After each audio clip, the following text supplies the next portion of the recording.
کوٹ مٹھن دریا سندھ کے مقام پر آنے والے سیلابی ریلوں کی وجہ سے ہزاروں لوگ بے گھر ہو گئے۔ کوٹ مٹھن کے نوائی علاقہ کچا دریگ میں رہائش پذیر سینکڑوں برادریاں ملا خیل، جکڑ، واگواڑ، گوپانگ، جورانی، ان کے علاوہ اور بھی برادریاں موجود ہیں۔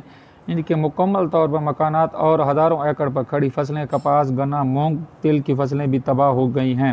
سیلاب متاثرین کا میڈیا سے گفتگو کرتے ہوئے کہنا تھا کہ انتظامیہ کی نااہلی کا منہ بولتا ثبوت یہ ہے کہ یہاں کوئی فلڈ وارننگ جاری نہیں کی گئی، جس کی وجہ سے ان علاقے کے مقیم افراد کو مشکلات کا سامنا کرنا پڑا۔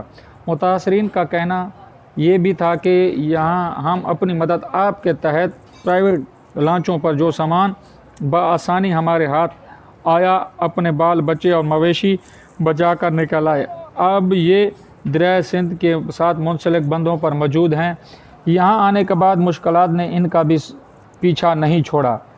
ہزاروں کی تعداد میں لوگ جو کھلے آسمان کے تلے اپنی بے یار و مددگار زندگی گزارنے پر مجبور ہیں۔ متاثرین کا کہنا تھا کہ ہم تو یہاں پہنچ تو گئے، لیکن یہاں پہنچنے کے بعد بھی ہماری مشکلات میں اضافہ ہو گیا ہے۔ رہائش کے لیے نہ تو کوئی شیلٹر اور نہ ہی کھانے کے لیے ہمارے پاس کوئی راشن موجود ہے۔